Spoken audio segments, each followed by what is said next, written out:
Hello, I'm John Griffiths, BI Market Engagement Director for Credit and Risk at Experian.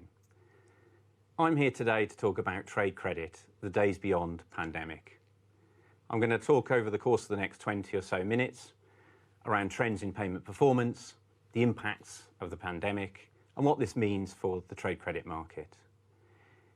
I'm then going to talk about how trade credit providers can help protect themselves against bad debt and understand supply chain risk. Now, it's been an eventful year, as we all know, and the COVID-19 pandemic has created unprecedented market conditions. But even before that, we had tough pre-COVID trading on the UK high street. We had the collapse of Thomas Cook barely a year ago. And of course, we had Brexit and political uncertainty. Don't forget an election last December. And all of this stuff meant tough trading conditions for UK businesses. With high levels of indebtedness, the majority of businesses probably weren't necessarily prepared for what was to come. And then, of course, we had the pandemic hit in March. And it's worth just reflecting on how suddenly the pandemic came. You know, we went from business as usual in February to suddenly the nation in lockdown at the end of March, with many businesses having to close, particularly obviously in hospitality and pubs and restaurants and non-essential retail, with unprecedented government interventions and support, which brought around swings in supply and demand across the supply chain. And really it was the ability for businesses to be able to adapt that was key to survival.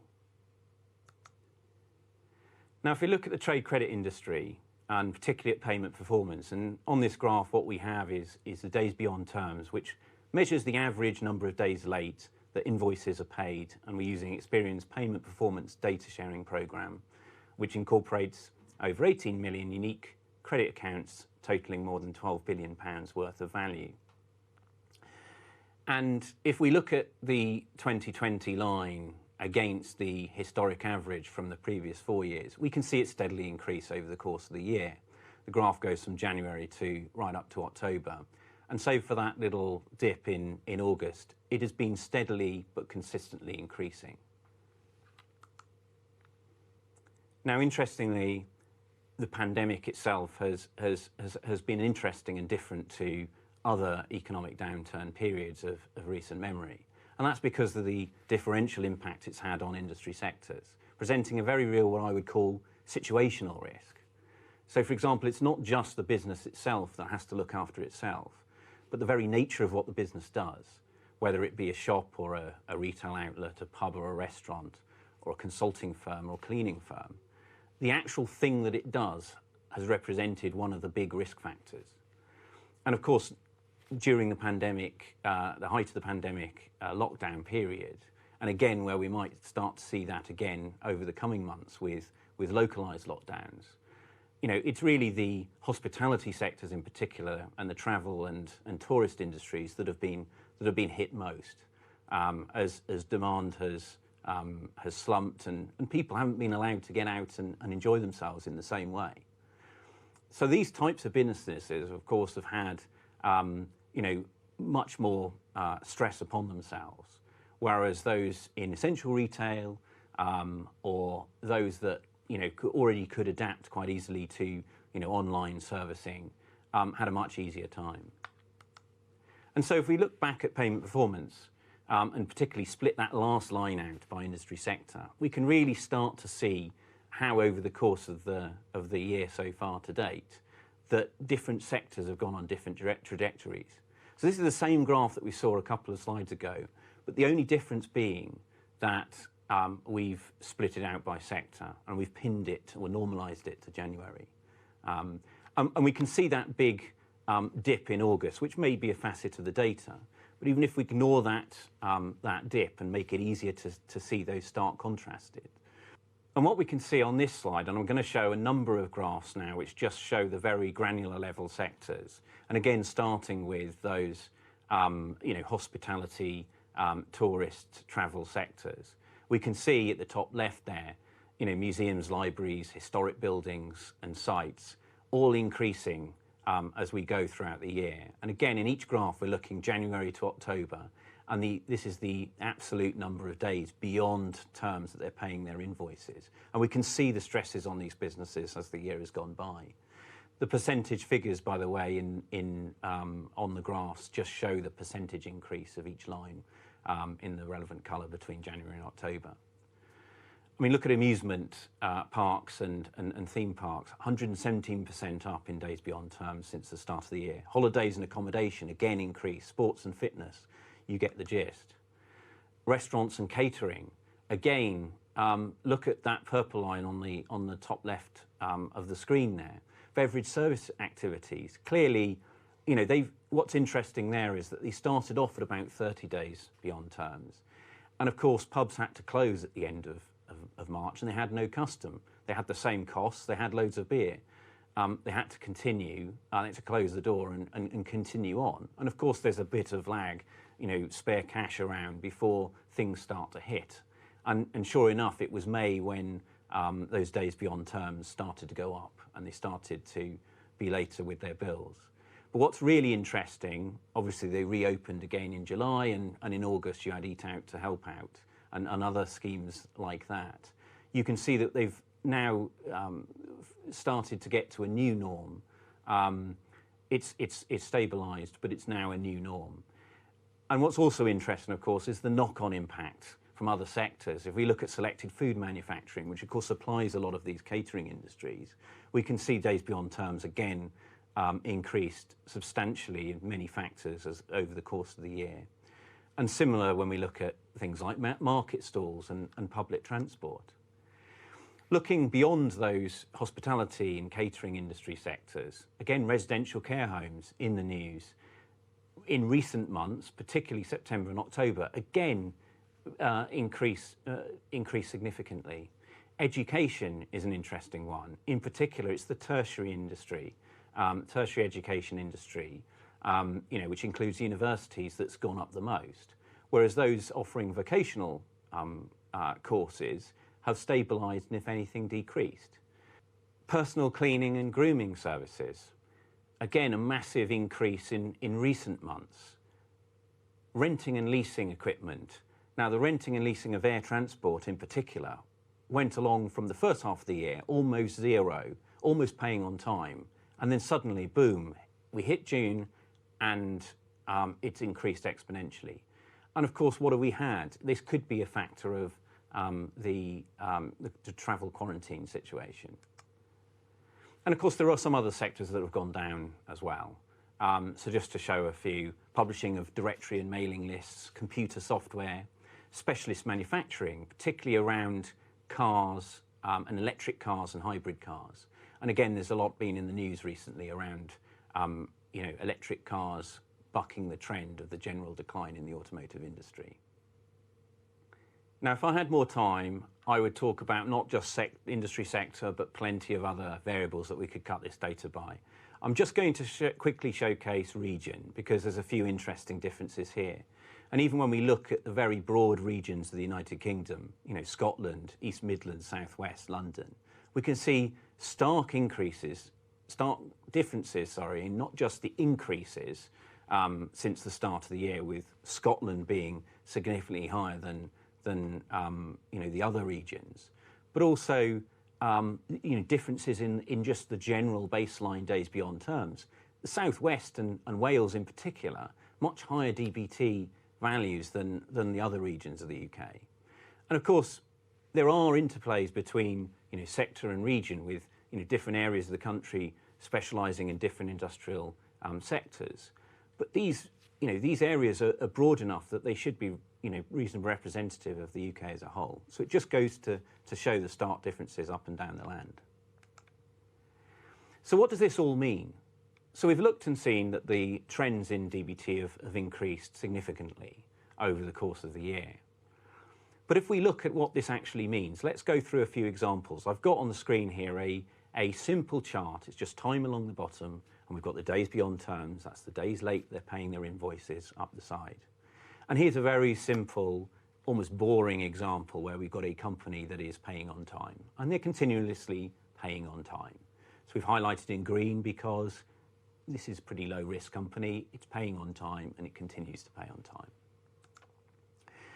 Now we go on to a scenario where we have a company that is consistently paying 80 days past due.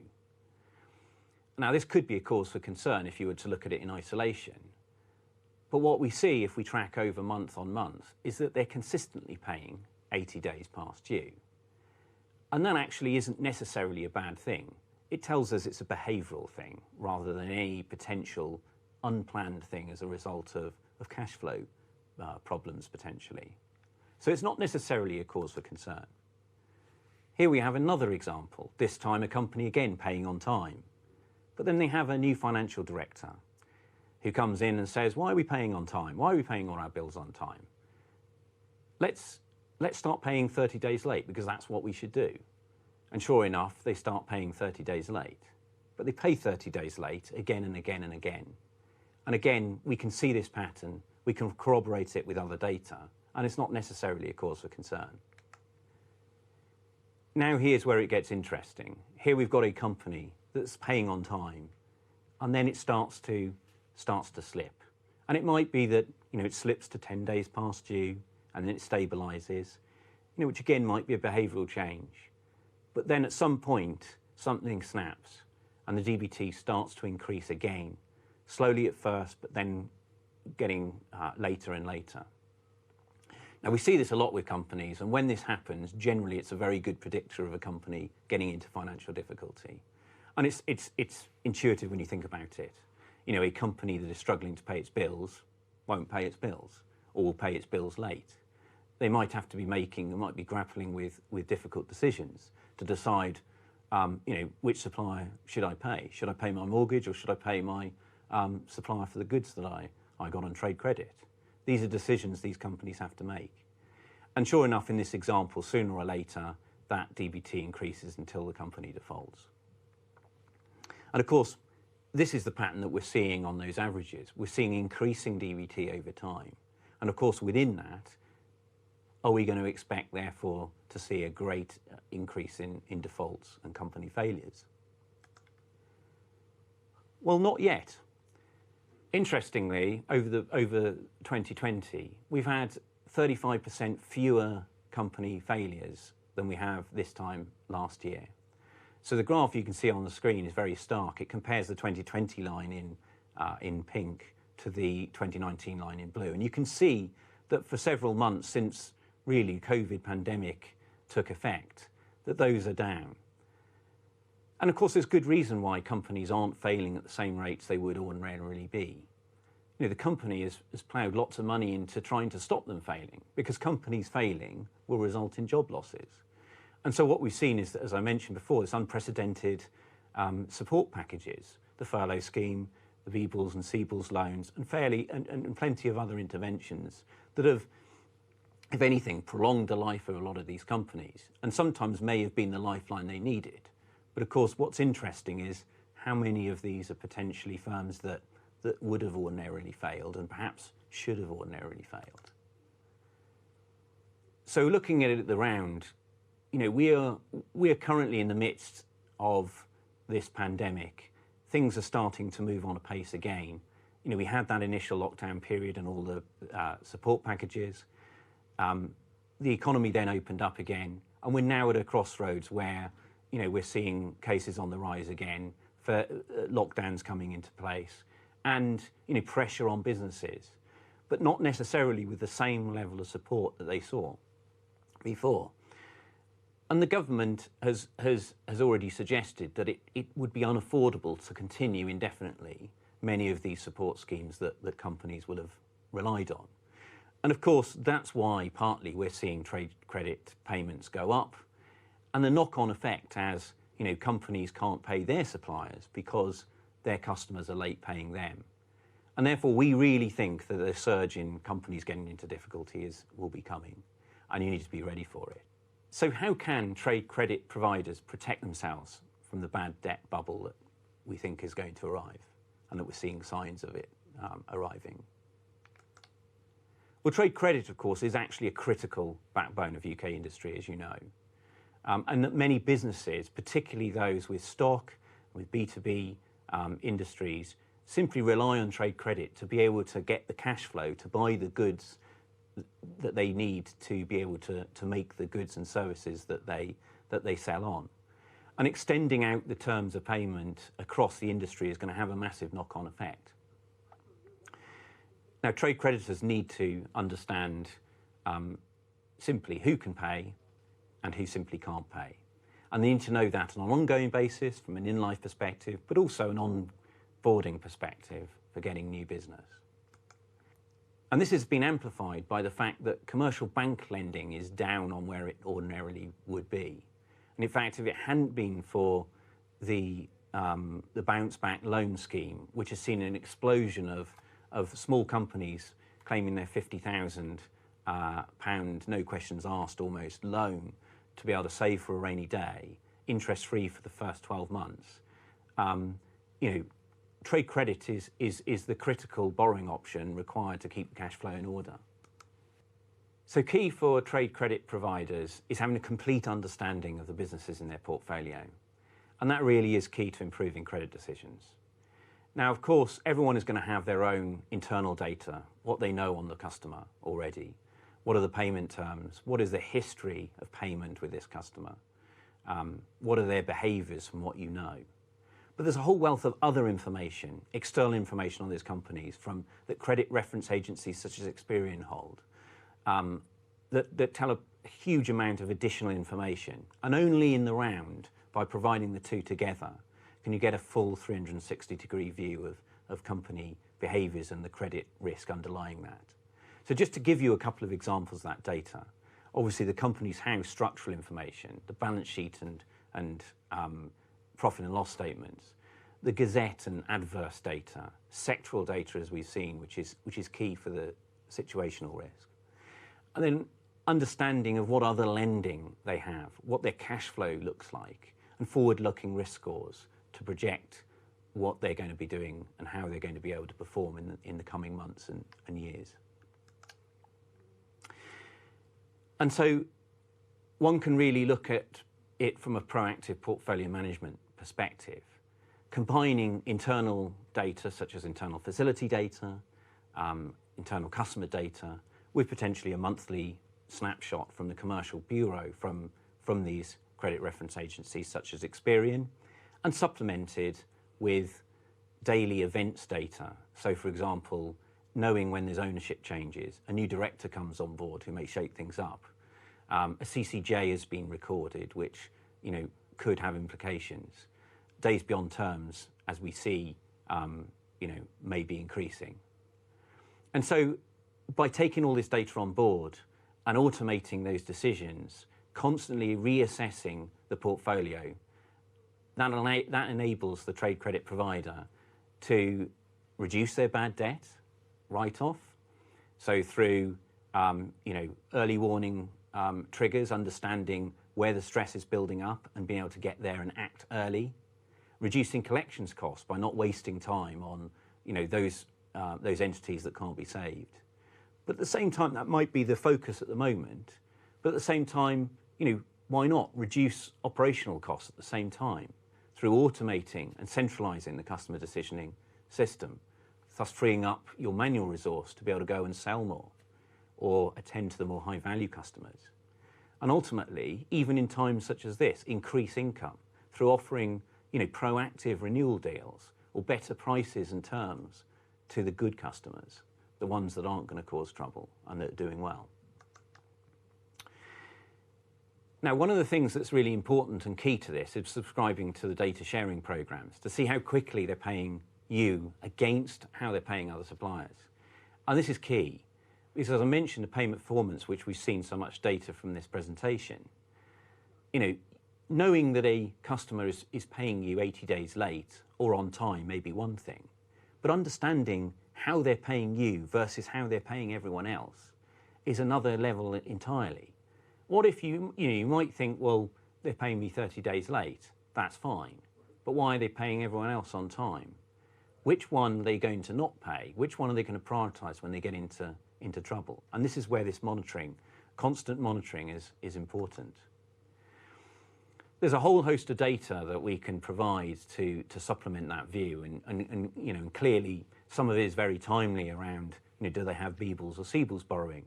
Are they taking up the payment holiday options? What other debt have they got, and are they changing that debt burden? Plus other things such as their industry sector health. As I mentioned before, the very nature of what the business does is important. Are there ownership and structural changes that could change the dynamics of the business? For example, as we saw before, a new financial director who may change their payment terms.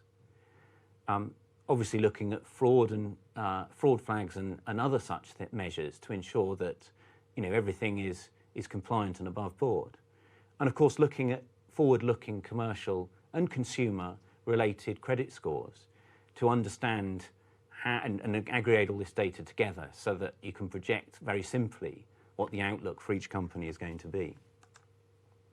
Here's very quickly a look at, you know, again, how you can use a credit score to look for those early signs of stress. And again, plotted over time.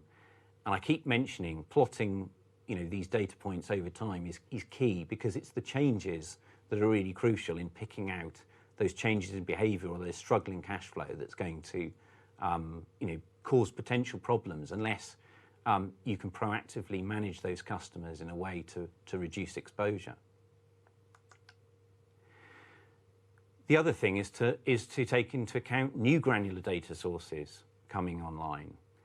Much has been talked about open banking in the consumer place, but don't forget there's commercial open banking as well, and management account software. Virtually all small businesses will be using one of the accounting softwares, be it Xero or QuickBooks or Sage or one of the other platforms. And management accounts data gives you, you know, live access to that, consented access to that data right when you need it, without having to wait for them to file at Companies House. And let's not forget, balance sheet and profit and loss statements filed at Companies House, pretty much not a single company yet will have filed for the period of the entire COVID pandemic. Such is the lag in that data. And just think of the opportunities that bringing these new data sources online could bring to enabling new dynamic marketplaces, allowing to offer customers new and better terms and conditions, better pricing through in exchange for providing and sharing their open banking data and their management account data, while at the same time allowing you to mitigate the risk. So in summary, it has been a year to remember, with great upheaval seen almost very suddenly that's turned the market upside down. But there's an opportunity here to deliver the next generation of trade credit marketplace. And more than ever, it's important to contribute to data sharing programs to ensure you have the most comprehensive view of not just how your customer is looking, but how they're paying you against other suppliers and what the implications for credit risk are. To use both internal and comprehensive external data that's available to you to get that full 360-degree view and help your decisioning, mitigate risk and reduce costs.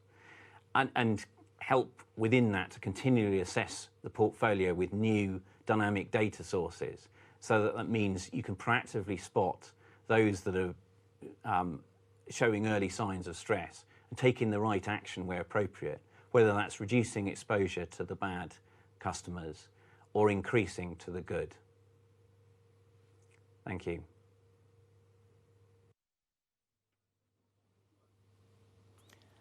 Hello, John. Thank you for joining us somewhere from a secret location in the UK. That was a fantastic presentation. Hello. A lot of detail in there. I've got quite a few questions coming in from the audience today, so I'm going to crack right on if that's okay with you. The first one is, what similarities are you able to draw between the crisis in 2008 and the one that we're facing in the economy now?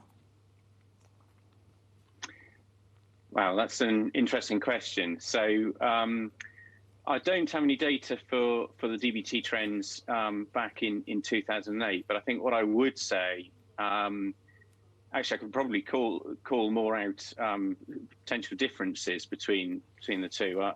You saw from my presentation there that you know, industry sectors played a big part in this economic event. clearly with different industries being impacted in different ways.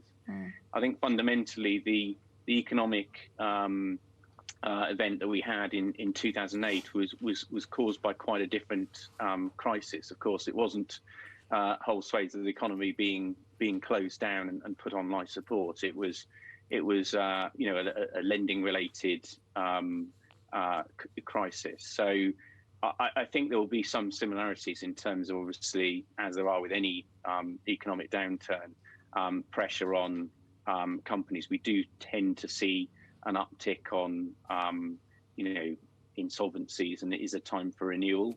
But there's probably more differences than similarities between the two events, I would say. Okay, thanks very much.